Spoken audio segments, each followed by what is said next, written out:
Hello everyone. So welcoming you back in the new session of Python Revision Tour. In the last class we did the conversions and the implicit and the explicit conversion. In today's class we are going to start with the control statements. Okay, so let us start. So control statements are used to control the flow of execution. Like flow is from where to where the compiler will move for the execution of the statement. So that is called the flow of the execution depending upon the specified condition or the logic. Okay, so if control statements we are not using, in that case the compiler is working with respect to a normal programming that is called sequential programming. Okay, in a sequence what all statements are written, they will be executed. But in case of control statements you will be able to provide the flow, or you will be able to tell the compiler which all part of the statements you want to execute and which all you want to skip. Okay, so that are the control statement. And if you will go for the categorization of the control statements, we have three types of control statements. We have the decision making statement, we have the iteration statements, and along with that we have some jump statements also, which will help you to move from one part of a program to the other part of a program. That's what the name is jump. Jump means from here to there, there to here. Like that you can just move from one part of a program to other part of a program. So in today's session we are starting with the decision making statements first. Decision making. So you will be able to take a decision with respect to a criteria or condition. Okay, so if this particular condition is true, then this will work. If it is false, then this will work. Like that you will be able to take a decision with the help of a condition. So decision making statements are also called conditional statements. So there are three types of decision making statements we have under this if. We have if else and we have the nested if else statement. Okay, so how these three are different and which one will work in which condition. So let us go in deep, starting from the if statement. What is if statement? So if is like, you will be able to add a condition with the help of if. We will be able to add a condition with the help of if. So if statement is a programming conditional statement that if proved true performs the functions or it will display the information. Now you can check a flow chart here. This is called the flow chart. If you know about the flow chart, is a pictorial representation of the algorithm. So here we can understand the thing in a better way with the help of a picture. So how it will work, just check it out. We have a start here and one condition is written here. If you have a conditional statement, so the condition will always work with true. Either the condition will give you a true result or it will give you a false result. So if the condition is giving you true, you can see if code, this is the block of the if is going to work. And if this condition is giving you false, it is going to end it and then the things will be ended. So this is called if statement. Okay, so well, we have the syntax now to understand this if statement in a better way. You know how important a syntax is in case of programming. In syntax is very important. This will give you an idea like how to write the code and how you can get the desired output from the given code. So you have if here and then you have a condition and then you have a statement and as statements here, right? So if condition and then statement. So if this particular condition is evaluating true, the statements which you have written inside the block is are going to be executed. One more thing you have to remember, the Python is based on indentation. Actually indentation will help you to define the scope of the concept. Okay, so indentation will define the scope of the concept. Okay, so here you have the indentation and then you have the statements to be executed. Now you can see, write a program to enter a number and display its square if it is greater than 10. If it is greater than 10. So let us execute the code first. So I am opening the IDLE here. You can see IDLE. Okay, so this is my Python compiler and you can see to enter a number and display its square if it is greater than what? If it is greater than 10. So this is the code I am executing it in which mode? In script mode, you can see. So first I am just taking a number. The question is write a program to enter a number and find its square if it is greater than 10. So well, that's the question. Now first enter a number. That means first we have to enter a number. You are well aware with the statement which is used to enter a number. N is equal to int input, and here you can enter a number. Okay, so now the number is there inside n variable. Now you have to add a condition. So find its square if the number is greater than 10. So n is greater than 10. If the number is greater than 10, then you have to find the square. So directly we can find the square with the help of mat.sqrt. We covered that function in the previous window. So if you have not gone through, then please go through it, and I'll share the link in the description box. Okay. So well, mat.sqrt is a part of math module. Okay. And math module, how can we use that module into our code? With the help of import keyword. So you will write import and then math. And here I am writing mat.sqrt, and we are finding the square root of number n. Okay, so I think this code is done. We can check is it working or not. You will go to run and then run module. Okay, and then you have to save it. I'm just replacing it with one of my file.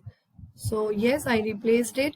And when you will come to this window, I'm just entering a value which is greater than 10 so that you will get an output. Now you can see the output is coming perfectly. But this output is coming because I took a value which is greater than 10. Now you can see one more time I am executing the same code, and this time I am entering 5 here.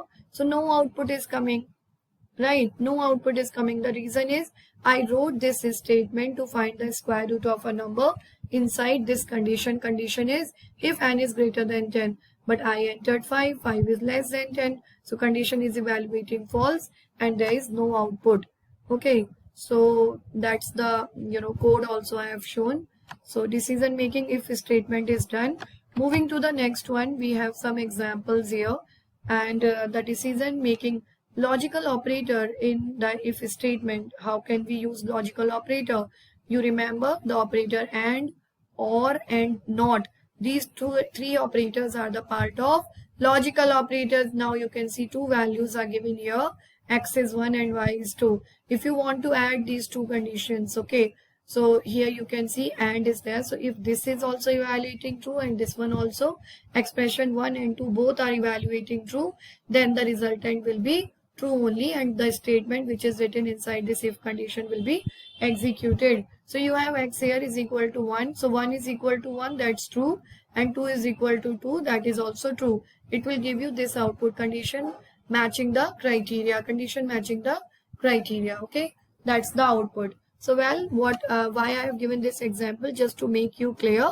You can use a logical operator also to make a expression more complex, okay, or to add the condition.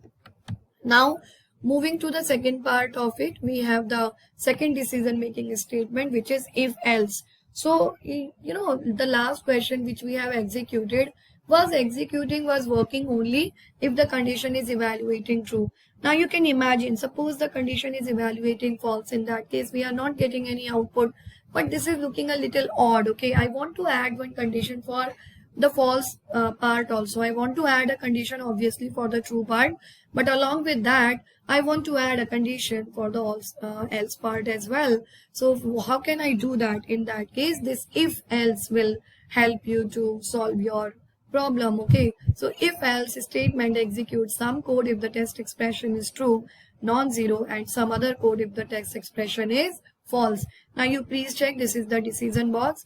Again the condition is there, so it will work with respect to two result, either true or false. But here the difference is not directly the false is taking you to the end part. No, one set of code is there for the true result, even one set of code is there for the false result also. So anyhow, in both of the condition, whether the condition is evaluating true or evaluating false, in both of the case one output will come. Okay, some set of statements are going to work.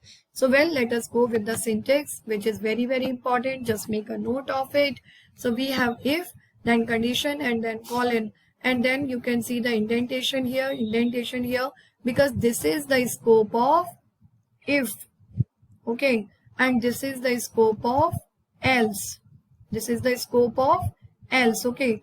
Now you can write any number of statement for else block, if block with the help of indentation, and you can write any set of statements for else block with the help of indentation. So let us go with one more example. This time we have write a program to obtain the age of a person and check whether he is eligible to vote or not. Okay, so I'm going to this only, eligible to vote or not. Okay, so I'm just moving to the same window and the script mode. So the previous code I'm just making it as a comment. So 3, and here also the 3, 1 2 3. Okay, now I'm writing this is to check a person is eligible to vote or not. So age is equal to what? It is int, and then you will write input here, and then you will write enter the age. Okay, enter the age. Next to that, you please check for the condition. If age is greater than equal to 18, what you will write? He or she is eligible to vote. You can write eligible to vote.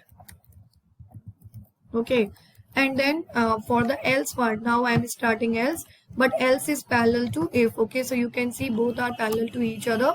And if you will write syntactically, if you will write the statement properly, automatically it will help you to leave the space.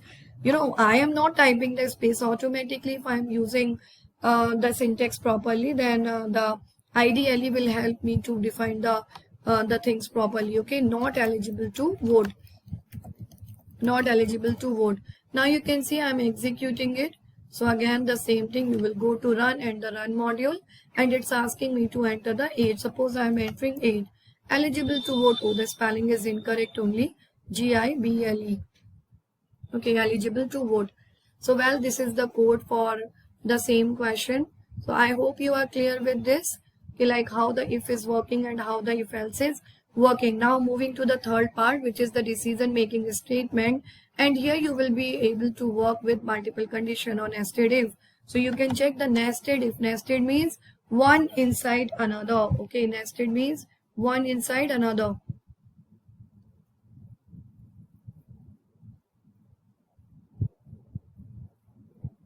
Yeah, so if the nested if else statement allows you to check for multiple test expressions and execute different codes for more than 2 conditions. So please check it. We have the entry here. This is the condition. If the condition is evaluating true, we have one more condition here. So this is called nested if. Okay, nested if. This one is the outer condition on outer if, and this is the inner one, inner if. And here also if the condition is there one more, then it is working with respect to the true and the false result. Statement 2, 1, statement 2, and then you know the things are going to work. So nested is not limited to one level or 2 level, you know, any level. I mean inside this if also, the second if also, you can add one more condition. So that will be considered as nested if. So well, we are moving to the syntax of this conditional part. So we have if here, and then you have a condition. Okay, then you can see a statement here.